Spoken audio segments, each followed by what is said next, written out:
today's lesson, we're going to look at the equations of sinusoidal functions. So we want to be able to identify characteristics of the equations of the sinusoidal functions. Any sinusoidal function can be expressed as either a cosine function or a sine function. The sinusoidal function is in the form y equals a sine b times x minus c plus d, or y equals a cos b times x minus c plus d, where a, b, and c and d are all real numbers. What does the value of a do? The value of a is the amplitude. So this is an easy one to remember because a is the first letter of amplitude. So in our equation, here's our a, that number will tell us the amplitude of the wave. Remember that we can find the amplitude if we know our max and min values, and that's using this formula right here. But just from the equation, we can figure out the amplitude of the wave. So for the black line, f3 of x equals 3 sine x. That amplitude should be 3. So we can check that. The midline is at y equals 0. And then we go up 1, 2, 3. f2 of x equals sine x. So the amplitude should be 1. The midline is at y equals 0. And the amplitude is 1. If a is a negative number, then the amplitude is just the absolute value of that number. We would never say that the amplitude is a negative number.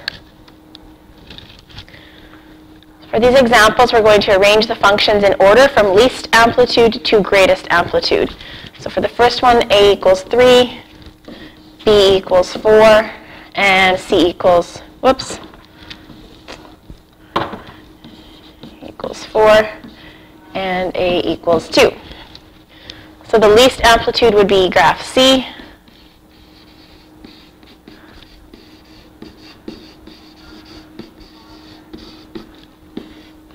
And the middle one would be graph A. The largest amplitude is graph B.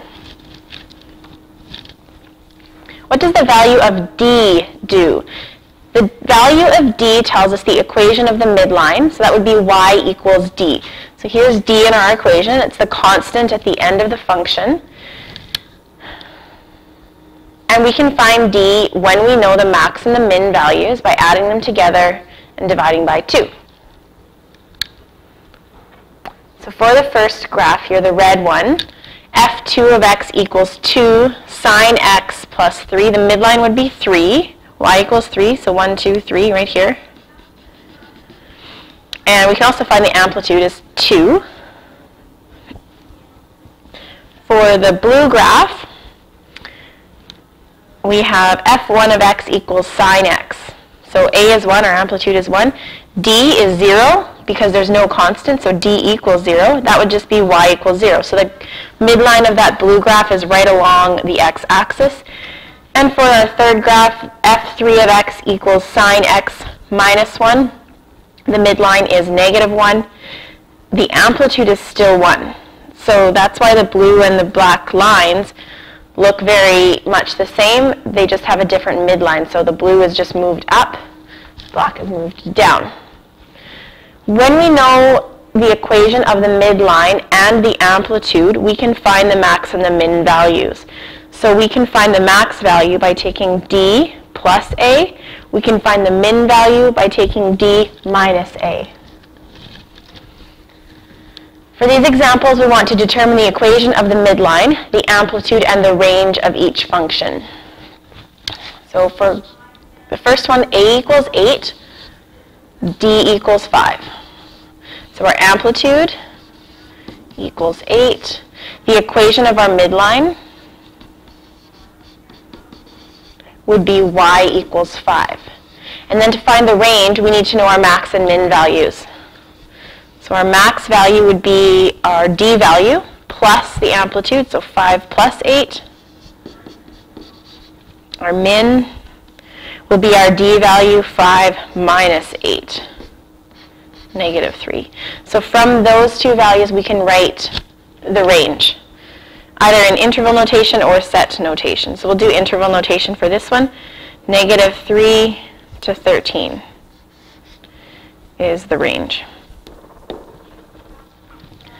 For B, this one you might think looks different because it is a cosine function, but that's fine. It's still creating the wave. We still have the same characteristics. So A equals 6, D equals -7. So the amplitude equals 6, and the equation of the midline is y equals -7.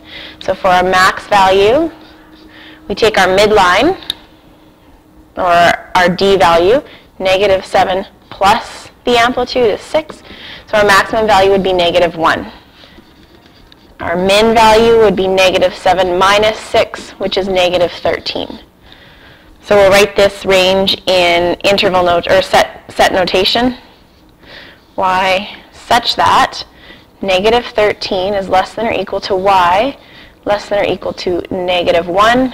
Y is in the real numbers.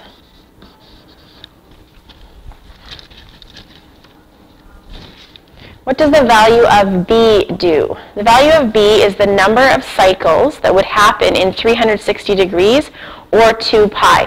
Remember that 2 pi is the same as 360 degrees, it's just measured in radian. So the period we can find using that value B, either 360 divided by B or 2 pi divided by B. So if we look at this graph, if you look at the numbers on the x-axis, they're real numbers, and they don't have the degree symbol, so we know this is in radian measure. This 6.28 is approximately equal to 2 pi. So that's why it says that on that graph. So for the blue graph, f1 of x equals sine of x. The B value is 1. Not 0. Remember that if it was 0, it would be multiplying that x by 0, so it wouldn't exist. So B is never 0. So this means that there is one cycle that's happening in 2 pi here. So to find the period, we divide B by 2 pi, or 2 pi divided by B, which is 1.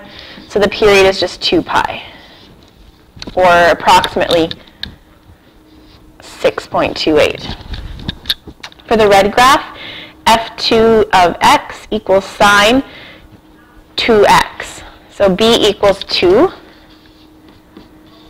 That means there's 2 cycles happening in 2 pi radian. So 2 pi divided by 2 equals pi. So the period for that second graph, the red one, would be pi. You can see that the period is smaller for the red graph than it is for the blue graph.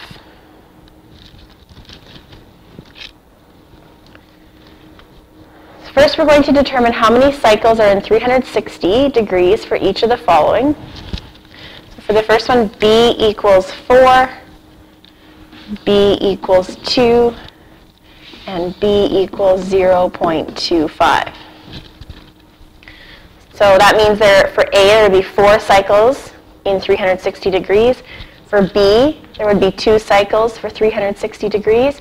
And for C, there would be 0.25, or 1/4 of a cycle in 360 degrees. Now we want to arrange the functions in order from the least period to the greatest period. So we'll calculate the period first. 360 divided by 4 equals 90 degrees.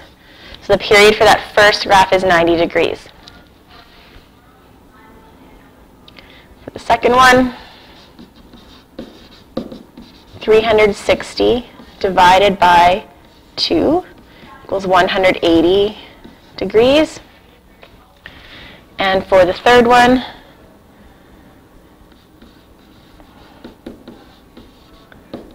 (360) divided by 0.25 equals 1,440 degrees. So if we want to arrange these functions in order from least to greatest, simply A B, and then C. So a greater value of B will result in a smaller period. The greater value of B means there are more cycles happening in that 360 degrees. And the last variable that we need to talk about in this equation, what does the value of C do? The value of C indicates the horizontal translation that has been applied to the graph of y equals sine x or y equals cos x. So that just means how far has that graph been moved away from the y-axis.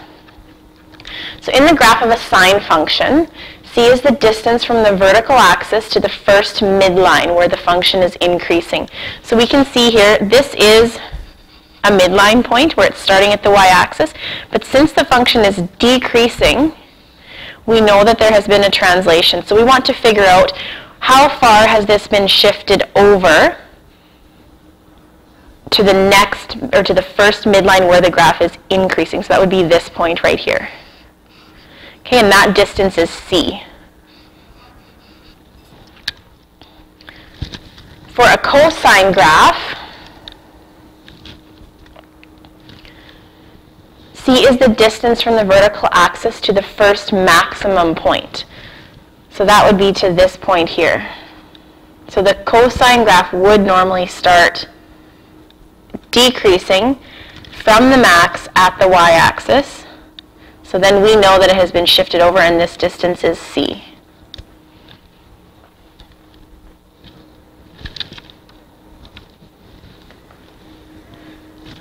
So we're just going to, for these examples, describe the horizontal translation of each function. So we want to find the values of C and then describe what direction has the graph been moved, either left or right.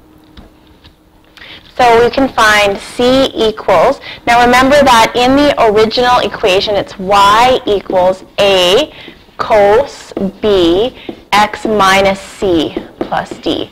So this value has actually got a negative sign in front of it because it's x plus 45. So the value of C is negative 45 degrees. So that means it's got a left shift of 45 degrees. So we'd say the horizontal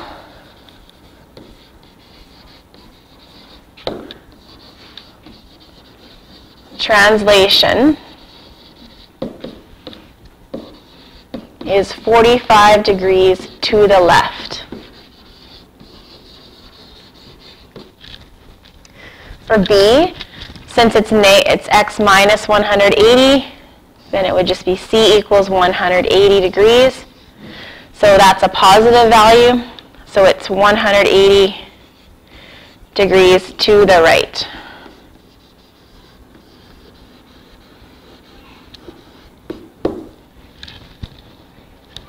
At this point, you can do practice 4 in your practice booklet or in your textbook on characteristics of the equations. Oops, not practice 4, do practice 3 at this point, equations of the sinusoidal functions.